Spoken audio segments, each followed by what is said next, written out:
Good evening friends. आज का हमारा बहुत ही इम्पोर्टेंट टॉपिक है अपना इन्वेस्टमेंट पोर्टफोलियो कैसे बनाएं। देखिए, इन्वेस्टमेंट पोर्टफोलियो दो तरीके का पोर्टफोलियो है। एक तो है कि हम इन्वेस्टमेंट का portfolio other than stock market हम बना सकते हैं, जैसे प्रॉपर्टी लेना, गोल्ड लेना, ठीक है, एफडी कराना। ये सारी चीजें इन्वेस्टमेंट के अंदर आती हैं।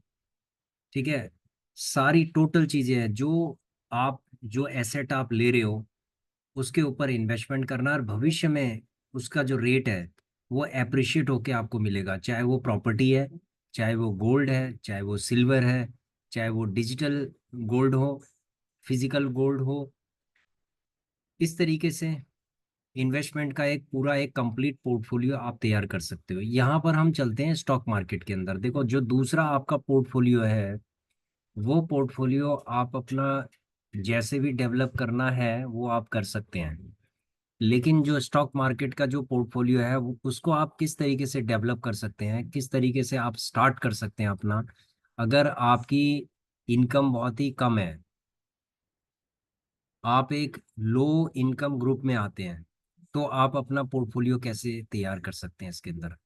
आइए चलते हैं हम एक छोटे से पोर्टफोलियो की तरफ, जो कि हमने 10,000 रुपये से हमने स्टार्ट किया था पोर्टफोलियो, और आज कितना हो गया है। आइए चलते हैं हम अपने पोर्टफोलियो में। देखो, पोर्टफोलियो में अभी आप देख रहे होंगे कि 1,56,302 इसके अंदर है। अभी हम जो हमारी करंट वैल्यू है वो है 1,56,302, और हमने जो इन्वेस्टमेंट किया था थोड़ा थोड़ा करके, इन्वेस्टमेंट जो भी हमने इन्वेस्टमेंट किया थोड़ा थोड़ा करके, 1,49,824।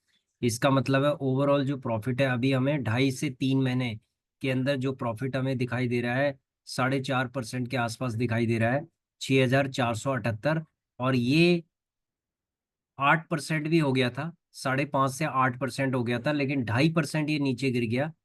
नीचे इसलिए गिर गया है क्योंकि मार्केट जब करेक्शंस करती है तो इसका ओवरऑल जो, जब हमारे ईटीएफ्स जब नीचे फॉल होने की तरफ होते हैं तो हमारा ओवरऑल जो प्रॉफिट एंड लॉस का जो परसेंटेज है वो डाउन हो जाता है।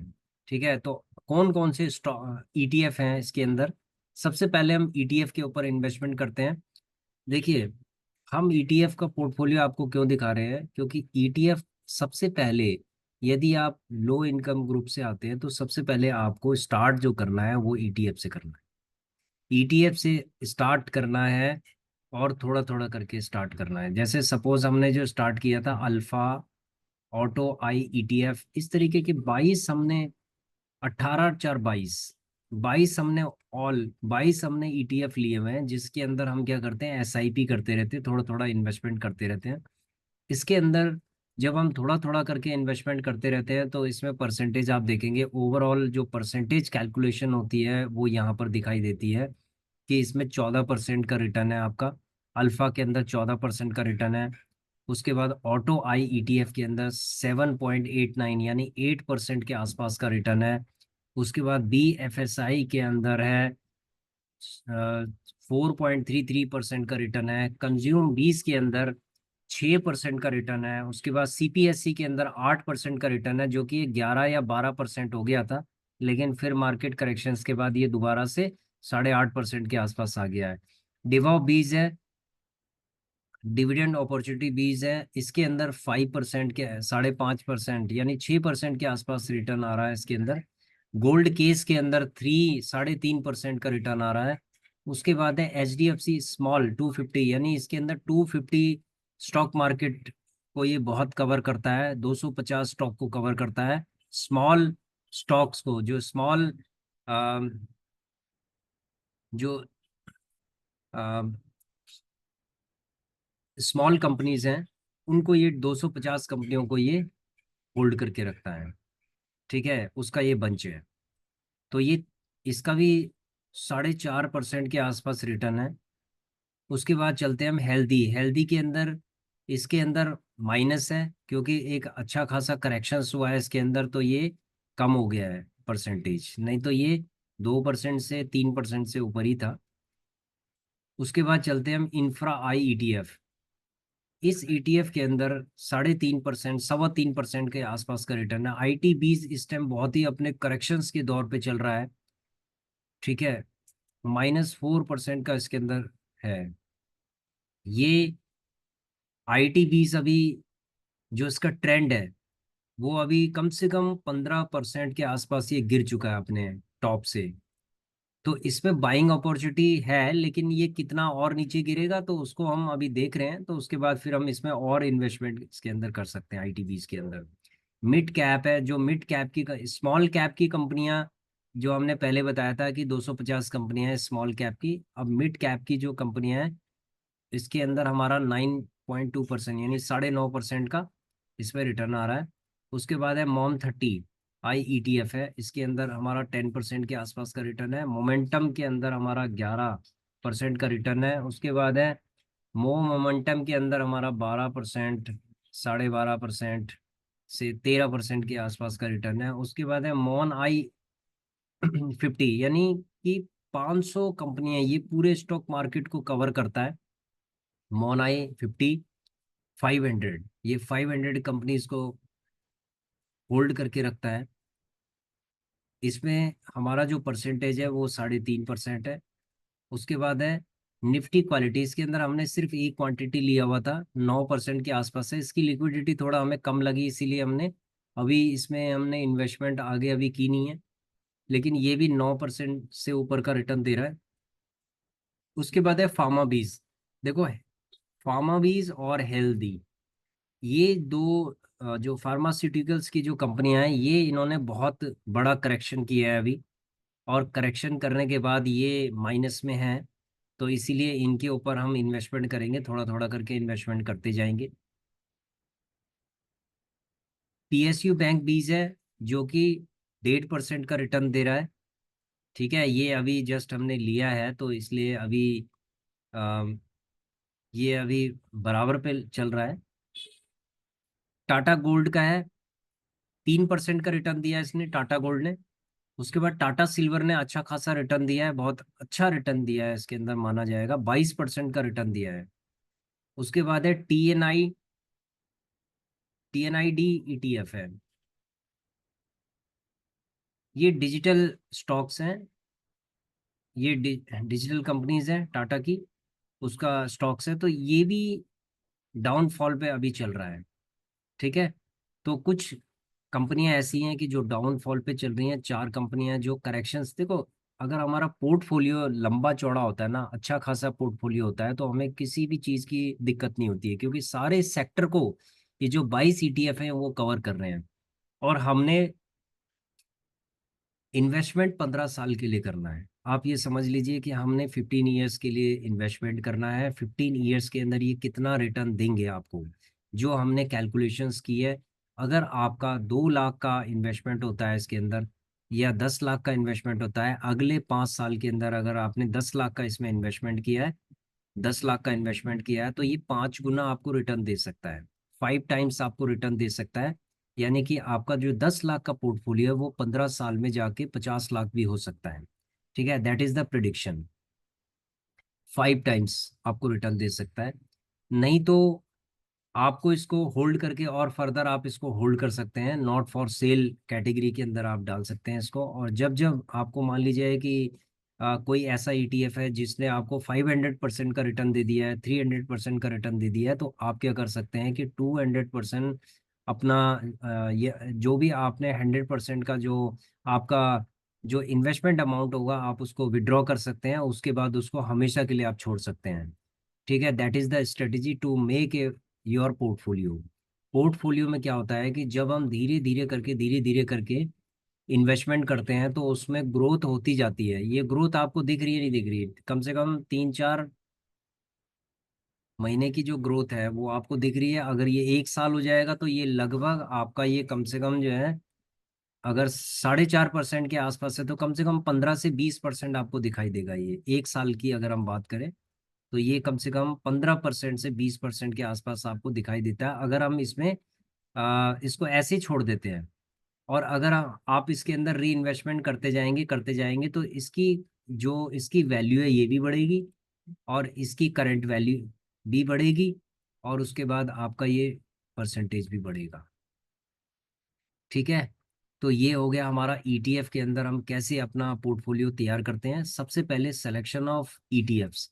देखो ईटीएफ में सबसे पहले आपको इन्वेस्टमेंट करना चाहिए। अगर आप बिल्कुल अनाड़ी हो, आपको कुछ नहीं पता है, आप बिल्कुल बेसिक नॉलेज आपकी नहीं है स्टॉक मार्केट में, तो क्या है, आप ईटीएफ के ऊपर आप सबसे पहले इन्वेस्टमेंट कर सकते हो, क्योंकि ईटीएफ सबसे ज़्यादा सेफेस्ट होता है।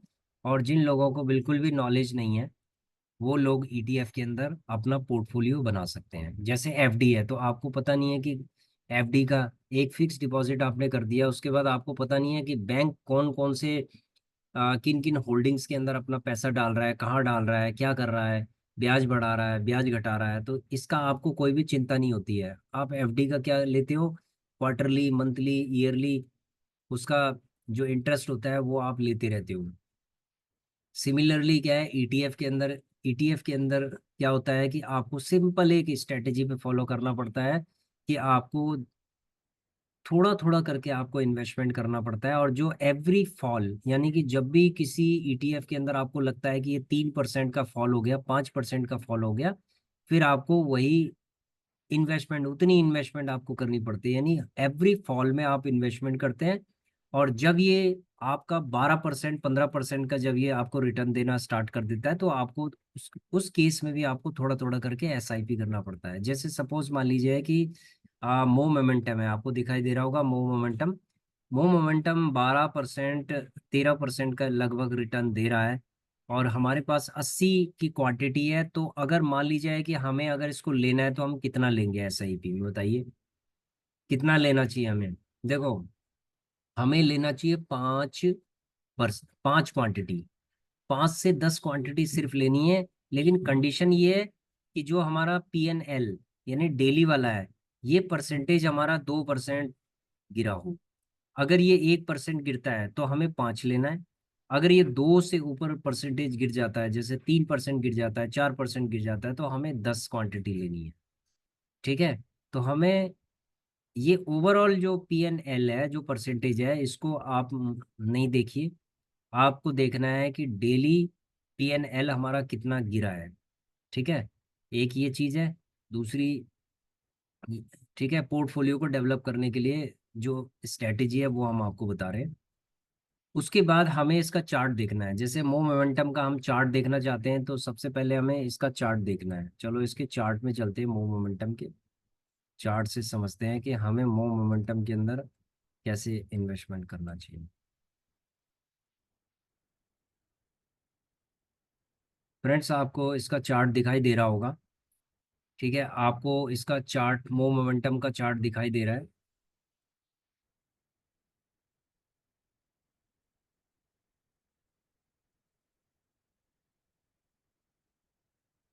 हम्म। अब आपने देखा होगा कि इसमें 30 रुपये 90 पैसे इसकी वैल्यू थी 19 अप्रैल को, और उसके बाद ये ऊपर चला गया। ठीक है, कितना चला गया, 34 पे चला गया, फिर ये डाउन हुआ, फिर उसके बाद ये ऊपर गया। तो ऐसे करके ये अप ट्रेंड की तरफ है। लेकिन क्या है, बीच में करेक्शंस भी होती है। तो ये जो करेक्शंस होती है, इसी में हमें बाय करना पड़ता है। ठीक है। अब ये जो करेक्शंस होती है, इसके अंदर एक बहुत ही इंपॉर्टेंट चीज है जो हम आपको बता रहे हैं, RSI, रिलेटिव स्ट्रेंथ इंडेक्स। इसके अंदर देखो, ये रिलेटिव इंडेक्स 77 के ऊपर चला गया था, तो यहाँ पर हमें इस पोजीशन पे नहीं लेना। अगर हमें ये चला गया है 54 के आसपास चला गया, तो हमें यहाँ पर बाय करना है। देखो रिलेटिव स्ट्रेंथ इंडेक्स अगर 40 से नीचे है, तो आपकी बाइंग पोजीशन आ गई, ओवर सोल्ड बोन जोन में चला गया है, और आपकी बाइंग पोजीशन आप बना सकते हैं। 40 से नीचे आ गया अगर कोई भी ETF, 40 से नीचे। और अगर ये 60 से ऊपर है, जैसे ये सपोज 60 से ऊपर है, ठीक है, अभी ये 60 से ऊपर था इतना, तो यहाँ पर कोई भी बाइंग पोजीशन हमें नहीं बनानी थी। अगर ये 60 के आसपास आ गया है, तब हमें बाइंग पोजीशन यहाँ पर बनानी है। ठीक है, 60 से नीचे आ गया, तब हमें दो दो, तीन तीन, पाँच पाँच करके आपको लेने हैं। और ये 40 से नीचे आ गया तो आप 10 10 भी ले सकते हैं। 40 से नीचे आते ही या 40 के आसपास आते ही आपको अपनी पोजीशंस को बढ़ाना है। ये आपको दिखाई दे रहा होगा। आपको पूरा दिखाते हैं। देखिए ये 60 है और ये 40 है। अब आप देख रहे होंगे, क्लैरिटी आ रही होगी आपको कि ये 60 क्या, ये 75 पे चला गया था, 75 से वापस आया, ये 65 पे है अभी। और जैसे ये 60 से नीचे आएगा तब हम इसकी बाइंग पोजीशन बनाएंगे, नहीं तो हम बैठे रहेंगे। इसको ये जहां जाता है इसको जाने देंगे। ठीक है। हम तब तक इसको बाय नहीं करेंगे जब तक ये 60 से नीचे नहीं आएगा। और अगर ये 60 से नीचे आएगा, जैसे 50 पे आएगा, 40 पे आएगा, तब हम इसकी बाइंग पोजीशंस, तब हम थोड़ा थोड़ा करके इसको लेंगे। तो ऐसे करके जो पोर्टफोलियो है इस तरीके से डेवलप किया जाता है। और भी हम बताते हैं आपको एक और। जैसे अल्फा है, सपोज अल्फा 14% का रिटर्न दे रहा है, तो हम अल्फा को कब लेंगे? अल्फा को हम बताते हैं आपको। अल्फा के चार्ट से देखो, अल्फा भी आपका 60 से ऊपर ही चल रहा है। ठीक है। अल्फा भी 60 से ऊपर चल रहा है, तो इसको जब ये फॉल होगा, ये 60 के आसपास अगर आएगा, तो हम इसकी पोजीशन बनाएंगे कम से कम 5 5 10 10 करके, इसको हम लेते जाएंगे। लेना सिर्फ 5 या 10 के आसपास है, ऐसे 5 10 5 10 2 3 4 5 ऐसे करके ही लेना है। कभी भी बड़ी इन्वेस्टमेंट इसके अंदर नहीं करनी है। ठीक है। आपका जो पोर्टफोलियो ग्रो करेगा धीरे धीरे करके करेगा, इसको लेट द पोर्टफोलियो ग्रो। आपको उसको छोड़ देना है कि पोर्टफोलियो अपने आप ग्रो करने दो। और जब आपको सिर्फ ध्यान रखना है, जब ये फॉल करेगा, जब ये करेक्शंस आएगी मार्केट के अंदर, तो करेक्शंस भी आती है मार्केट के अंदर, ऐसे नहीं है कि करेक्शंस नहीं आती। यहाँ आपने देखा होगा कि यहाँ पर भी एक अच्छी खासी करेक्शंस आई है, तो यहाँ पर बाइंग पोजीशन बनी थी, तो हमने थोड़ा बहुत लिया है, एक्यूमुलेट किया है। तो आप अभी एज ए इन्वेस्टर आप एक एक्यूमुलेशन फेज में हो, आपको सिंपल एक्यूमुलेट करते जाना है, करते जाना है। अभी आप कोई भी, आपको सेल नहीं करना कि ये 10% ऊपर चला गया, 20% ऊपर चला गया, सेल कर दिया। नहीं। जब तक ये 100% से ऊपर आपको रिटर्न नहीं देगा, तब तक आप कोई भी सेल पोजीशन मत बनाइए। ठीक है। जैसे सपोज आपने इसके अंदर 1 लाख की इन्वेस्टमेंट की है या 50,000 की इन्वेस्टमेंट की है आपने, और ये 50,000 से 1 लाख हो गया है, तो आप जो 50,000 रुपये हैं वो अपना निकाल लीजिए। ठीक है। और 50,000 रुपये वो हमेशा के लिए आप छोड़ दीजिए इसके अंदर। तो जो 50,000 रुपये हैं वो फिर 1 लाख बन जाएंगे। ठीक है। वो 2 लाख भी बन सकते हैं। तो धीरे धीरे करके मार्केट क्या करती है कि ग्रो करती जाती है, करती जाती है, और आपका जो फंड होता है वो भी ग्रो करता जाता है। तो ईटीएफ के अंदर हमेशा आपने ग्रोथ देखी है, अच्छी खासी ग्रोथ देखी है, किसी भी ईटीएफ के अंदर आप चलिए, आपने ग्रोथ देखी है। तो इसीलिए हम सबसे पहले ईटीएफ के अंदर हम इन्वेस्टमेंट करते हैं। ठीक है। तो ये मैंने ईटीएफ के आपको ईटीएफ के बारे में बताया है। उसका एक दो ईटीएफ के अंदर स्ट्रैटेजी बताइए कि किस तरीके से आपको बाय करना चाहिए। ठीक है। आपको वेट करना चाहिए बाय करने के लिए। ठीक है। उसी तरीके से स्ट्रैटेजी हम फॉलो कर रहे हैं। और हम हमारा जो इन्वेस्टिबल अमाउंट है वो 149,825 के आसपास है, जो 156,302 है, सिर्फ 2.5 3 महीने के अंदर। उसके बाद आप यहाँ पर देख रहे होंगे कि 4.5% के आसपास का रिटर्न है। तो ये धीरे धीरे करके बढ़ता जाएगा। ठीक है। डोंट वरी, ईटीएफ में आपको कोई भी टेंशन लेने की जरूरत नहीं है। अब नेक्स्ट जो हमारा पोर्टफोलियो बनता है वो बनता है स्टॉक्स के अंदर। Stocks are very very dangerous. ठीक है। सबसे ज्यादा डेंजरस होता है स्टॉक्स के अंदर इन्वेस्टमेंट करना। और स्टॉक्स के अंदर कैसे हम अपना पोर्टफोलियो स्टॉक्स के अंदर बनाते हैं, आइए चलते हैं हम। अब आप देख रहे होंगे यहाँ पर कि हमारा एक छोटा सा पोर्टफोलियो, देखो लो इनकम ग्रुप वाले ना, उनको एक पोर्टफोलियो तैयार करना है, लेकिन थोड़ा थोड़ा करके पोर्टफोलियो तैयार करना है। एकदम से पोर्टफोलियो नहीं कि आपने एकदम से डाल दिया है, और उसके बाद डालने के बाद क्या है कि वो नेगेटिव हो गया है, उसके बाद आप जो है रोते रहेंगे कि ये कब ऊपर आएगा, कब क्या होगा। तो that strategy is not recommended. ठीक है। हमेशा सिस्टमेटिक इन्वेस्टमेंट प्लान पर आप बिलीव कीजिए। और आपका जो जो भी आपका पोर्टफोलियो है जिसको आप डेवलप कर रहे हैं, इस पोर्टफोलियो को ये समझ लीजिए कि आप 15 साल के लिए कर रहे हैं, और जो भी आप इसके अंदर इन्वेस्टमेंट कर रहे हैं ये समझ लो कि इस पैसे की आपको कोई ज़रूरत नहीं है। यानी कि ये जो 10,000 रुपये हैं सपोज मैंने इन्वेस्टमेंट किए हैं, ये नेक्स्ट 15 साल तक मुझे इसकी कोई ज़रूरत नहीं है। ठीक है। मैं इस तरीके से इन्वेस्टमेंट कर रहा हूँ कि इसकी मुझे कोई ज़रूरत नहीं पड़ेगी। इस पैसे की, जिसका मैं पोर्टफोलियो तैयार कर रहा हूँ। और यही जो 10,000 रुपये हैं, 10 लाख रुपए हो सकते हैं।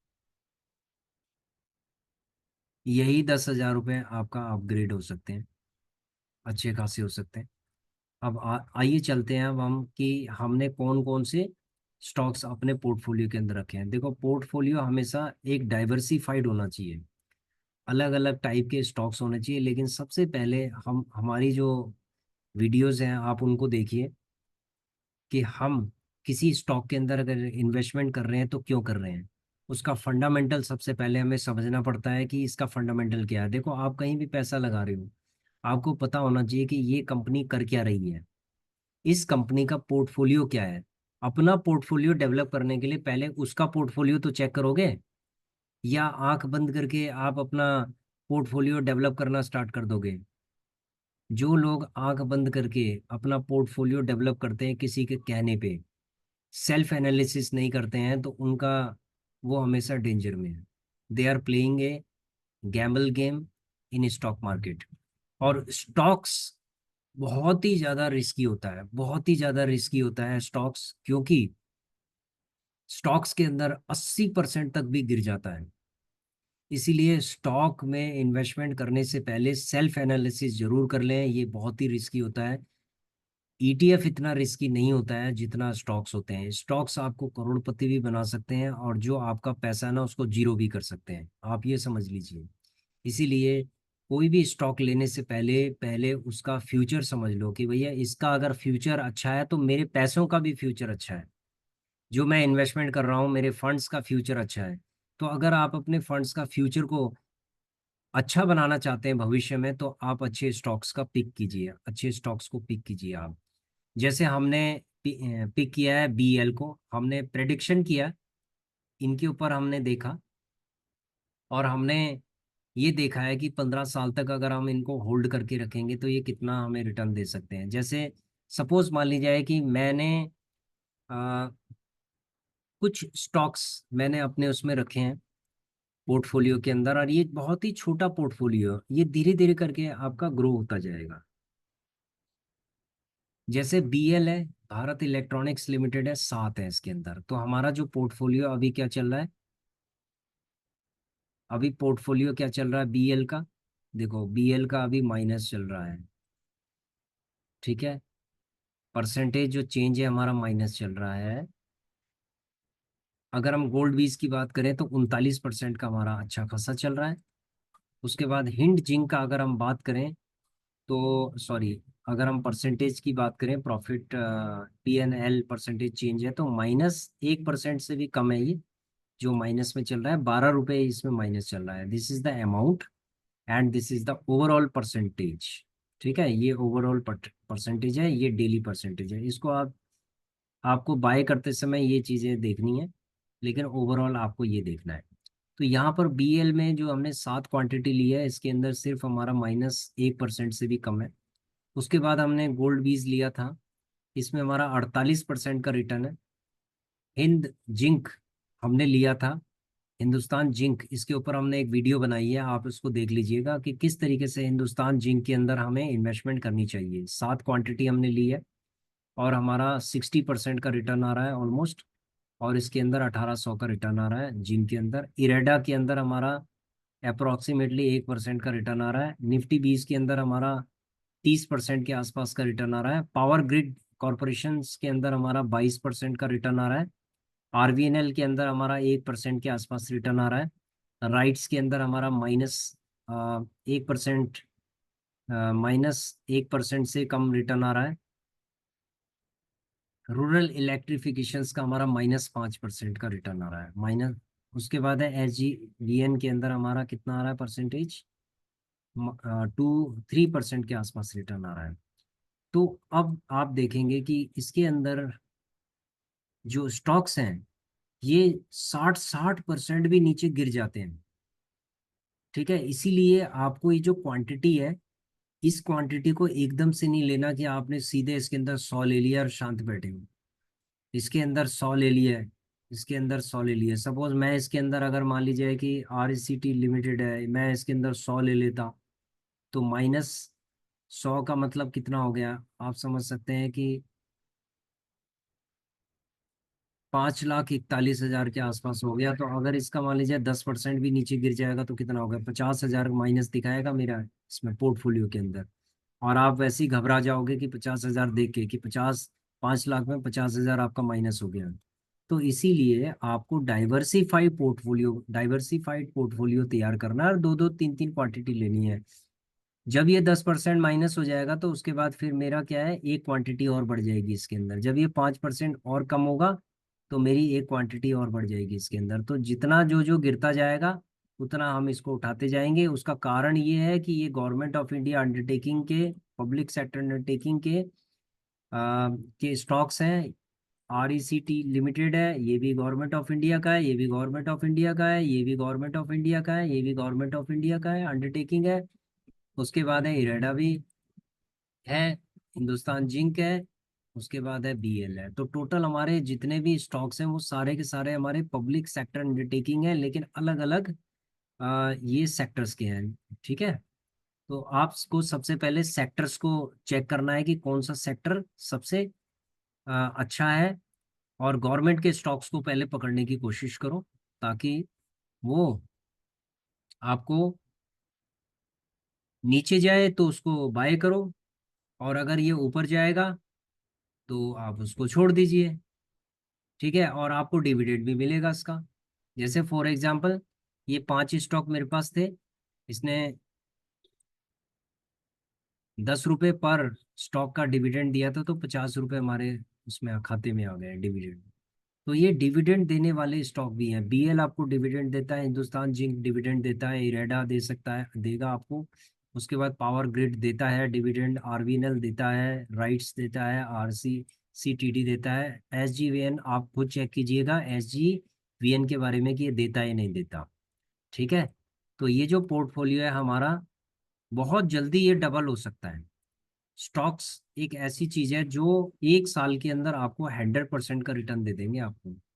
ठीक है। आज हमारा जो ओवरऑल जो परसेंटेज है वो कितना है, ओवरऑल गेन देखो 22% का आपको रिटर्न है कम से कम।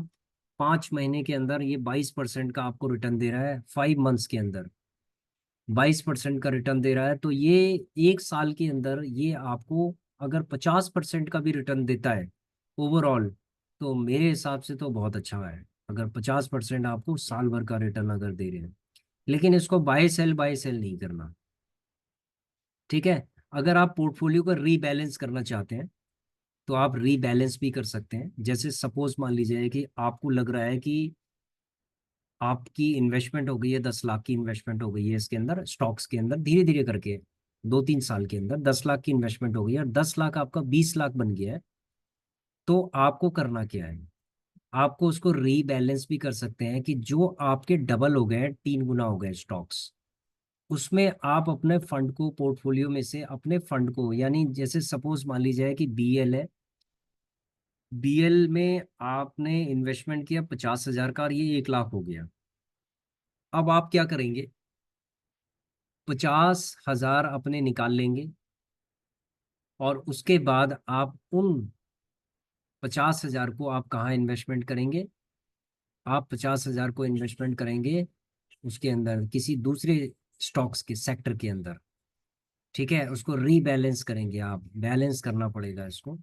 अगर मान लीजिए कोई स्टॉक ऐसा है जो आपको लगता है कि वो करेक्शंस मोड पे है सेक्टर, और आपको लग रहा है कि ये इसमें और इन्वेस्टमेंट अच्छी की जा सकती है, तो आप क्या करेंगे कि जो जो आपके 100%, 50% से ऊपर के आप रिटर्न दे रहे हैं, तो आप अपना जो भी इन्वेस्टेबल अमाउंट है उसको आप निकाल के, और उसके बाद आप उनमें आप कर सकते हो। लेकिन एनालिसिस करने के बाद आपको उनकी पूरी बैलेंस शीट और उनका क्वार्टरली रिपोर्ट्स, ये सारी चीज़ें आपको चेक करनी पड़ेंगी कि इनको कौन कौन से वर्क ऑर्डर्स मिले हुए हैं, और क्या क्या ये आगे कर रहे हैं भविष्य के अंदर। तो उस चीज़ को भी आपको सेल्फ एनालिसिस करना है, तब जाके आप उसको रीबैलेंस कर सकते हो। आप अंधाधुंध तरीके से रीबैलेंस नहीं कर सकते हो कि कोई स्टॉक नीचे गिर रहा है तो आप जो बढ़ते हुए स्टॉक से पैसा निकाल के और गिरते हुए स्टॉक्स में लगा दोगे, that is the wrong strategy. जो स्टॉक बढ़ रहा है उसको बढ़ने दीजिए, जो गिर रहा है आपको उसको ध्यान में रखना है कि क्यों गिर रहा है ये। ठीक है, पहले उसकी पूरी तहकीकात कीजिए, पूरा रिसर्च कीजिए कि ये गिर क्यों रहा है। क्या इसकी क्वार्टरली रिपोर्ट खराब है, इसके वर्क ऑर्डर्स इसको फेल हो गए हैं, इसका कमिटमेंट फेल हो गया, कंपनीज के अंदर कोई इश्यूज तो नहीं है। ये सारी चीज़ें आपको जानकारी लेनी है, तब जाके आप अपने पोर्टफोलियो को रीबैलेंस कर सकते हो। ठीक है, नहीं तो आप क्या है कि अपने पोर्टफोलियो को चलने दीजिए। तो ये जो पोर्टफोलियोज हैं, ये बहुत ही लो इनकम ग्रुप्स भी अपने पोर्टफोलियो को डेवलप कर सकते हैं धीरे धीरे करके। देखो जैसे हमने, देखो आप दो ले सकते हो, आप एक एक करके तो ले सकते हो, जैसे हमने एक एक करके लिया है। हिंदुस्तान जिनके भी हमने एक एक करके लिए हैं, पावर ग्रिड के भी हमने एक एक करके लिए हैं। तो जब जब ये गिरेंगे तब तक हम इसको उठाते जाएंगे, क्योंकि ये पब्लिक सेक्टर अंडरटेकिंग है। और हम अपने पोर्टफोलियो के अंदर और भी जैसे स्टॉक्स हैं जिनका हम एनालिसिस कर रहे हैं, उनको भी हम लेके आएंगे इसके अंदर। और हम बहुत ही सेफ तरीके से गेम खेलना चाहते हैं इसके अंदर। देखो सबसे पहला जो गेम है हमारा, वो है गवर्नमेंट के ऊपर हम बेट लगाना चाह रहे हैं। ठीक है, जितने भी स्टॉक्स हैं ये सारे गवर्नमेंट ऑफ इंडिया के हैं, अंडरटेकिंग के हैं, तो इसके ऊपर हम बेट लगाना चाह रहे हैं। तो सबसे पहले हमारा जो पहला बेट होगा वो गवर्नमेंट स्टॉक्स होगा। फिर सेकंड जो बेट होगा वो हमारा उन कंपनीज के ऊपर होगा कि जो कंपनियां हमें आगे भविष्य में ग्रोथ दे सकती हैं, उनकी मोनोपोली है। इस तरीके की कंपनियों के ऊपर हम थोड़ा थोड़ा करके सेम स्ट्रेटेजी के हिसाब से हम अपना पोर्टफोलियो को डेवलप करेंगे। और ये पोर्टफोलियो 15 साल में के लिए हमने इसको अपडेट करना है। और हम धीरे धीरे करके आपको दिखाते जाएंगे कि हमारा पोर्टफोलियो कैसे ग्रो कर रहा है, किस तरीके से कर रहा है। देखो ये बेसिक एक लर्निंग है, ये उन लोगों के लिए लर्निंग है कि जो स्टॉक मार्केट के अंदर अपना पोर्टफोलियो को डेवलप करना चाहते हैं, और स्टॉक मार्केट से लॉन्ग टर्म में एक अच्छा कैपिटल बनाना चाहते हैं अपने रिटायरमेंट के लिए। क्योंकि रिटायरमेंट में आपको कम से कम देखा जाए तो एक अच्छा अमाउंट चाहिए रिटायरमेंट के टाइम पे। और ताकि आपका जो रिटायरमेंट है वो प्रॉपर तरीके से, अच्छी तरीके से गुजरे। तो इसलिए आप लोग एक अच्छा पोर्टफोलियो आप तैयार कीजिए।